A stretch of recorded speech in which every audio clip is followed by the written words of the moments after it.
Maintenant que tu connais un peu mieux les statuts possibles pour travailler dans le milieu de la vidéo, puisque t'as regardé ma précédente vidéo, n'est-ce pas? Je te conseille vraiment de la regarder parce que tu risques d'être perdu dans celle-ci sinon. Voyons maintenant comment établir ses tarifs, ses devis, comment négocier et ne pas se faire avoir.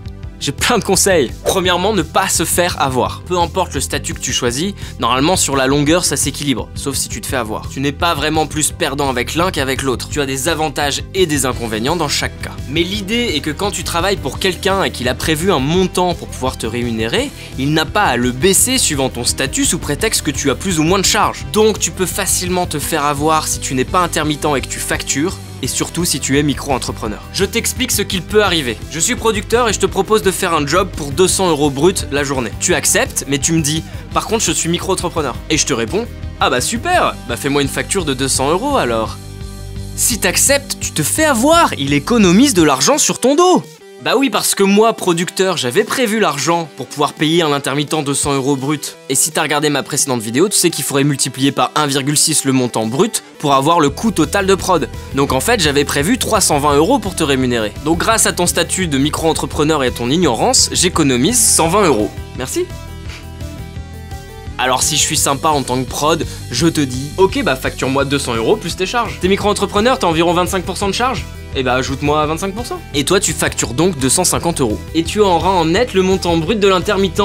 Petit vénard. Non, tu te fais encore avoir. Parce que toi, tu ne toucheras pas le chômage intermittent. Donc c'est normal que tu touches plus en net qu'un intermittent. C'est donc normal que tu me factures la totalité de ce que j'avais prévu pour te payer, donc 320 €. Et non pas 200. La technique donc pour pas se faire avoir quand tu factures, ça serait de se faire passer pour un intermittent face à ton client. Comme ça, il te dit le montant brut qu'il a prévu pour te payer en tant qu'intermittent. Tu le multiplies par 1,6 et tu sais alors le montant que tu peux lui facturer. Et ne t'inquiète pas pour lui parce que dans tous les cas, il est gagnant. Il économise les frais de comptabilité que demande la paye d'un intermittent.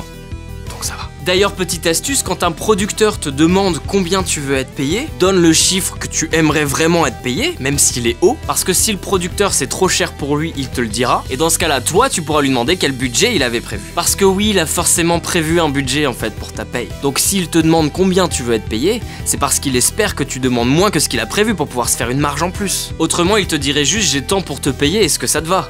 Non? 2. Comment établir ses prix? Établir ses prix, c'est pas juste décider combien on veut être payé. Je m'explique. C'est savoir suivant le statut qu'on a, l'expérience, le client à qui on a affaire, les prix du marché, se positionner.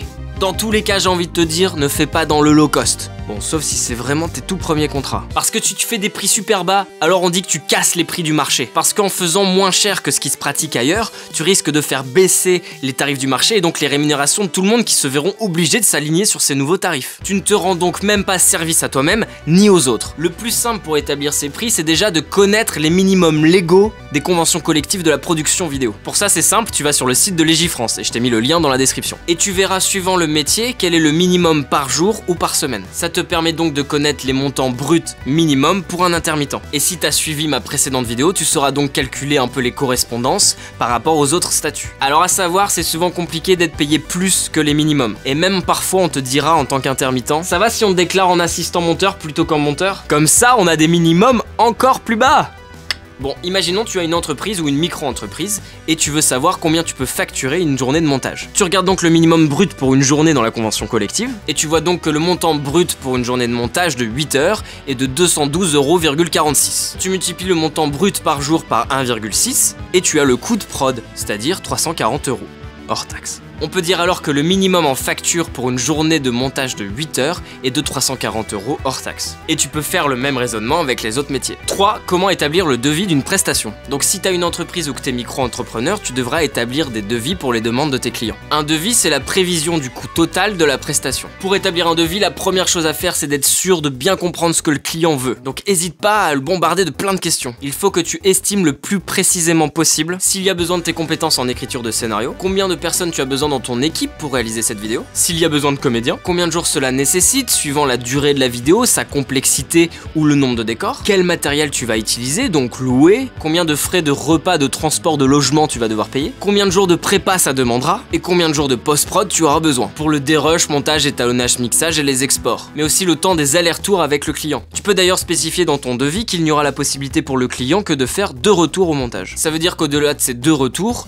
tu peux lui facturer d'autres journées de montage. Et tout ce que je viens de lister, ça se facture. Et même si c'est ta propre caméra que tu utilises, tu la factures au prix d'une location de caméra. Tu peux, si tu veux, t'aligner sur les prix des magasins de location. Donc tu vois bien que pour établir tout ça et être au plus précis, il faut vraiment que tu arrives à comprendre ce que le client a en tête. Demande-lui le scénario s'il l'a, ou alors de décrire étape par étape comment va être la vidéo. Et tu peux aussi lui demander des références, c'est-à-dire des vidéos d'exemple qu'il a en tête qui correspondent un peu à ce qu'il veut faire. 4. Ne jamais négocier ses prix. Ton tarif, c'est ton tarif. Je t'explique, ce ne sont que mes conseils. Si le prix de ton devis semble trop élevé à ton client, ne lui fais pas juste une réduction. Pourquoi ? Pour plein de raisons. 1. Tu dévalues ton travail. En fait, t'es en train de lui dire « Ah oui, t'as raison, mon travail vaut moins que ça. » Non ! 2. Ça veut dire que tu t'es foutu de sa gueule.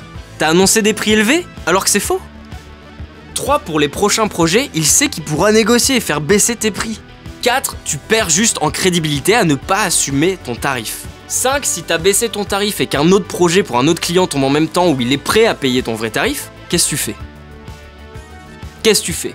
Tu t'es foutu dans la merde tout seul. La subtilité, c'est donc de ne pas revoir les tarifs des rémunérations à la baisse, mais de revoir avec ton client les points du devis. Comme ça, tu peux voir avec lui quelles lignes du devis peuvent être sacrifiées, au détriment peut-être de l'ambition du projet ou de la qualité du résultat. Tu peux donc revoir le nombre de personnes dans l'équipe à la baisse, revoir le matériel à la baisse, voir s'il n'y a pas moyen de faire tenir le tournage en moins de jours, et non pas en allant plus vite, ça voudrait dire que tu aurais sous-estimé la rapidité de ton équipe, mais en lui proposant de réduire la longueur du scénario ou sa complexité, ou d'essayer de regrouper des décors. Tu peux aussi voir peut-être pour enlever le mixeur que tu avais prévu ou l'étalonneur et demander à ton monteur de tout faire. Mais tous ces changements, faut bien que tu fasses comprendre à ton client l'impact que ça aura sur la vidéo. Bien sûr, ton objectif c'est pas de faire une vidéo nulle. Donc si tu commences à enlever trop de choses, il faudra un moment que tu dises non stop, ça c'est mon minimum, je refuse de faire de la merde. Alors si tu considères que tu ne peux plus rien enlever, alors c'est tout. Tu ne peux pas faire moins cher. Et il faut que tu tiennes bon. Et oui, pour être bon en négociation, il ne faut pas avoir peur de perdre le projet. Parce que comme je t'ai dit, un autre projet peut tomber sur les mêmes dates où la personne acceptera ton tarif. Voilà, j'espère que tu y vois un peu plus clair dans tout ça, que ça va t'aider dans tes futurs projets et tes estimations de devis et de tarifs. N'hésite pas si tu as d'autres conseils à les laisser en commentaire parce que ça m'intéressera et sûrement d'autres aussi. Et si tu cherches d'autres vidéos conseils sur tout ce qui tourne autour de la création vidéo, abonne-toi à ma chaîne Rouge Vert Bleu, il y a d'autres vidéos qui arrivent. Ah et rien à voir, mais désormais mes interviews Rouge Vert Bleu sont disponibles en podcast audio. Pour ça, tu vas sur rougevertbleu.tv, tu auras les liens pour t'abonner sur iTunes, Apple Podcast ou d'autres applis Android. Voilà, moi c'est Guillaume, je te dis à la prochaine, ciao!